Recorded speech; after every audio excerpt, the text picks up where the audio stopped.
قلعة صلاح الدين هي قلعة تاريخية تقع في مدينة الإسكندرية في مصر.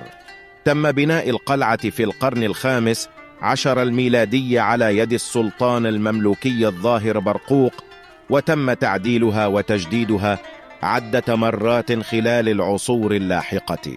وفي القرن الثامن عشر الميلادي قام السلطان العثماني سليمان الثالث بتوسيع القلعة وتجهيزها بالمدافع والأسلحة الأخرى، وتم استخدامها كقاعدة عسكرية للدفاع عن الإسكندرية. وتعد قلعة صلاح الدين من المعالم السياحية الهامة في مدينة الإسكندرية، حيث يمكن للزوار الاستمتاع بزيارة المتحف العسكري داخل القلعة والاطلاع على الأسلحة والمدافع التي استخدمت في الحروب العسكرية التي شهدتها المنطقة في الماضي. كما يمكن للزوار الصعود إلى أعلى القلعة والتمتع بإطلالة رائعة على مدينة الإسكندرية والبحر المتوسط. قلعة صلاح الدين هي قلعة تاريخية تقع في مدينة الإسكندرية في مصر. تم بناء القلعة في القرن الخامس عشر الميلادي على يد السلطان المملوكي الظاهر برقوق، وتم تعديلها وتجديدها عدة مرات خلال العصور اللاحقة. وفي القرن الثامن عشر الميلادي قام السلطان العثماني سليمان الثالث بتوسيع القلعة وتجهيزها بالمدافع والأسلحة الأخرى، وتم استخدامها كقاعدة عسكرية للدفاع عن الإسكندرية. وتعد قلعة صلاح الدين من المعالم السياحية الهامة في مدينة الإسكندرية، حيث يمكن للزوار الاستمتاع بزيارة المتحف العسكري داخل القلعة والاطلاع على الأسلحة والمدافع التي استخدمت في الحروب العسكرية التي شهدتها المنطقة في الماضي. كما يمكن للزوار الصعود إلى أعلى القلعة والتمتع بإطلالة رائعة على مدينة الإسكندرية والبحر المتوسط. قلعة صلاح الدين هي قلعة تاريخية تقع في مدينة الإسكندرية في مصر. تم بناء القلعة في القرن الخامس عشر الميلادي على يد السلطان المملوكي الظاهر برقوق، وتم تعديلها وتجديدها عدة مرات خلال العصور اللاحقة. وفي القرن الثامن عشر الميلادي قام السلطان العثماني سليمان الثالث بتوسيع القلعة وتجهيزها بالمدافع والأسلحة الأخرى، وتم استخدامها كقاعدة عسكرية للدفاع عن الإسكندرية. وتعد قلعة صلاح الدين من المعالم السياحية الهامة في مدينة الإسكندرية، حيث يمكن للزوار الاستمتاع بزيارة المتحف العسكري داخل القلعة والاطلاع على الأسلحة والمدافع التي استخدمت في الحروب العسكرية التي شهدتها المنطقة في الماضي. كما يمكن للزوار الصعود إلى أعلى القلعة والتمتع بإطلالة رائعة على مدينة الإسكندرية والبحر المتوسط. قلعة صلاح الدين هي قلعة تاريخية تقع في مدينة الإسكندرية في مصر. تم بناء القلعة في القرن الخامس عشر الميلادي على يد السلطان المملوكي الظاهر برقوق، وتم تعديلها وتجديدها عدة مرات خلال العصور اللاحقة. وفي القرن الثامن عشر الميلادي قام السلطان العثماني سليمان الثالث بتوسيع القلعة وتجهيزها بالمدافع والأسلحة الأخرى، وتم استخدامها كقاعدة عسكرية للدفاع عن الإسكندرية. وتعد قلعة صلاح الدين من المعالم السياحية الهامة في مدينة الإسكندرية، حيث يمكن للزوار الاستمتاع بزيارة المتحف العسكري داخل القلعة والاطلاع على الأسلحة والمدافع التي استخدمت في الحروب العسكرية التي شهدتها المنطقة في الماضي. كما يمكن للزوار الصعود إلى أعلى القلعة والتمتع بإطلالة رائعة على مدينة الإسكندرية والبحر المتوسط. قلعة صلاح الدين هي قلعة تاريخية تقع في مدينة الإسكندرية في مصر. تم بناء القلعة في القرن الخامس عشر الميلادي على يد السلطان المملوكي الظاهر برقوق، وتم تعديلها وتجديدها عدة مرات خلال العصور اللاحقة. وفي القرن 18 الميلادي قام السلطان العثماني سليمان الثالث بتوسيع القلعة وتجهيزها بالمدافع والأسلحة الأخرى، وتم استخدامها كقاعدة عسكرية للدفاع عن الإسكندرية. وتعد قلعة صلاح الدين من المعالم السياحية الهامة في مدينة الإسكندرية، حيث يمكن للزوار الاستمتاع بزيارة المتحف العسكري داخل القلعة والاطلاع على الأسلحة والمدافع التي استخدمت في الحروب العسكرية التي شهدتها المنطقة في الماضي. كما يمكن للزوار الصعود إلى أعلى القلعة والتمتع بإطلالة رائعة على مدينة الإسكندرية والبحر المتوسط. قلعة صلاح الدين هي قلعة تاريخية تقع في مدينة الإسكندرية في مصر. تم بناء القلعة في القرن 15 الميلادي على يد السلطان المملوكي الظاهر برقوق، وتم تعديلها وتجديدها عدة مرات خلال العصور اللاحقة. وفي القرن 18 الميلادي قام السلطان العثماني سليمان الثالث بتوسيع القلعة وتجهيزها بالمدافع والأسلحة الأخرى، وتم استخدامها كقاعدة عسكرية للدفاع عن الإسكندرية. وتعد قلعة صلاح الدين من المعالم السياحية الهامة في مدينة الإسكندرية، حيث يمكن للزوار الاستمتاع بزيارة المتحف العسكري داخل القلعة والاطلاع على الأسلحة والمدافع التي استخدمت في الحروب العسكرية التي شهدتها المنطقة في الماضي. كما يمكن للزوار الصعود إلى أعلى القلعة والتمتع بإطلالة رائعة على مدينة الإسكندرية والبحر المتوسط. قلعة صلاح الدين هي قلعة تاريخية تقع في مدينة الإسكندرية في مصر. تم بناء القلعة في القرن 15 الميلادي على يد السلطان المملوكي الظاهر برقوق، وتم تعديلها وتجديدها عدة مرات خلال العصور اللاحقة. وفي القرن 18 الميلادي قام السلطان العثماني سليمان الثالث بتوسيع القلعة وتجهيزها بالمدافع والأسلحة الأخرى، وتم استخدامها كقاعدة عسكرية للدفاع عن الإسكندرية. وتعد قلعة صلاح الدين من المعالم السياحية الهامة في مدينة الإسكندرية، حيث يمكن للزوار الاستمتاع بزيارة المتحف العسكري داخل القلعة والاطلاع على الأسلحة والمدافع التي استخدمت في الحروب العسكرية التي شهدتها المنطقة في الماضي. كما يمكن للزوار الصعود إلى أعلى القلعة والتمتع بإطلالة رائعة على مدينة الإسكندرية والبحر المتوسط. قلعة صلاح الدين هي قلعة تاريخية تقع في مدينة الإسكندرية في مصر. تم بناء القلعة في القرن 15 الميلادي على يد السلطان المملوكي الظاهر برقوق، وتم تعديلها وتجديدها عدة مرات خلال العصور اللاحقة.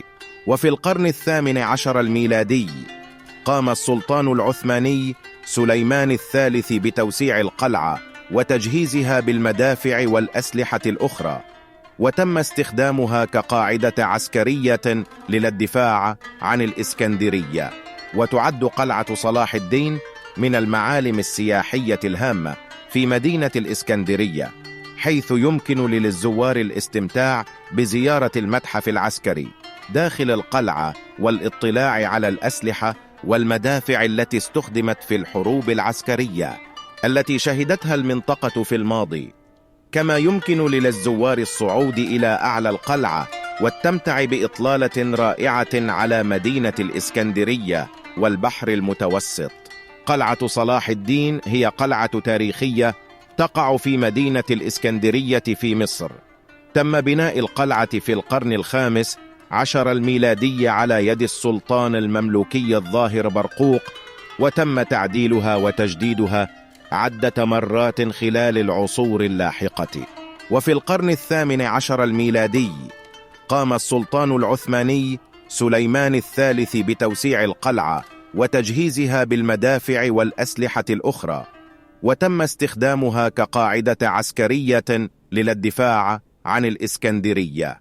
وتعد قلعة صلاح الدين من المعالم السياحية الهامة في مدينة الإسكندرية، حيث يمكن للزوار الاستمتاع بزيارة المتحف العسكري داخل القلعة والاطلاع على الأسلحة والمدافع التي استخدمت في الحروب العسكرية التي شهدتها المنطقة في الماضي.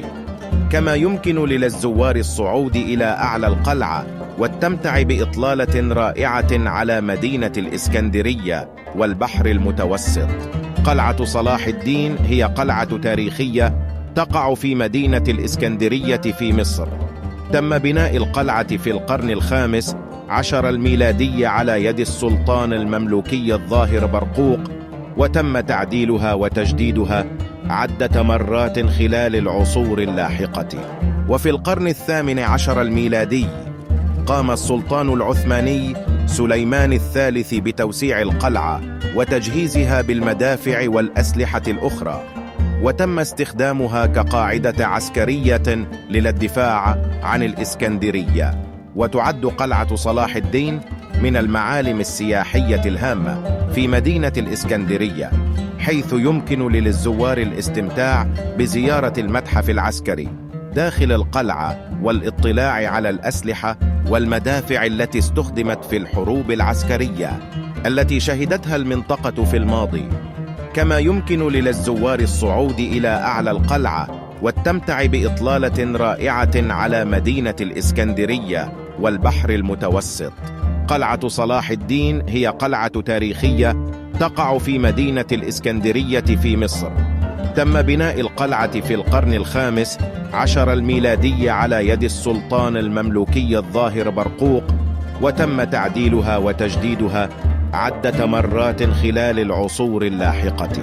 وفي القرن الثامن عشر الميلادي قام السلطان العثماني سليمان الثالث بتوسيع القلعة وتجهيزها بالمدافع والأسلحة الأخرى، وتم استخدامها كقاعدة عسكرية للدفاع عن الإسكندرية. وتعد قلعة صلاح الدين من المعالم السياحية الهامة في مدينة الإسكندرية، حيث يمكن للزوار الاستمتاع بزيارة المتحف العسكري داخل القلعة والاطلاع على الأسلحة والمدافع التي استخدمت في الحروب العسكرية التي شهدتها المنطقة في الماضي. كما يمكن للزوار الصعود إلى أعلى القلعة والتمتع بإطلالة رائعة على مدينة الإسكندرية والبحر المتوسط. قلعة صلاح الدين هي قلعة تاريخية تقع في مدينة الإسكندرية في مصر. تم بناء القلعة في القرن الخامس عشر الميلادي على يد السلطان المملوكي الظاهر برقوق، وتم تعديلها وتجديدها عدة مرات خلال العصور اللاحقة. وفي القرن الثامن عشر الميلادي قام السلطان العثماني سليمان الثالث بتوسيع القلعة وتجهيزها بالمدافع والأسلحة الأخرى، وتم استخدامها كقاعدة عسكرية للدفاع عن الإسكندرية. وتعد قلعة صلاح الدين من المعالم السياحية الهامة في مدينة الإسكندرية، حيث يمكن للزوار الاستمتاع بزيارة المتحف العسكري داخل القلعة والاطلاع على الأسلحة والمدافع التي استخدمت في الحروب العسكرية التي شهدتها المنطقة في الماضي.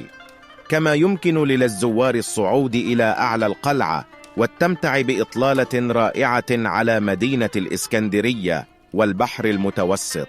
قلعة صلاح الدين هي قلعة تاريخية تقع في مدينة الإسكندرية في مصر.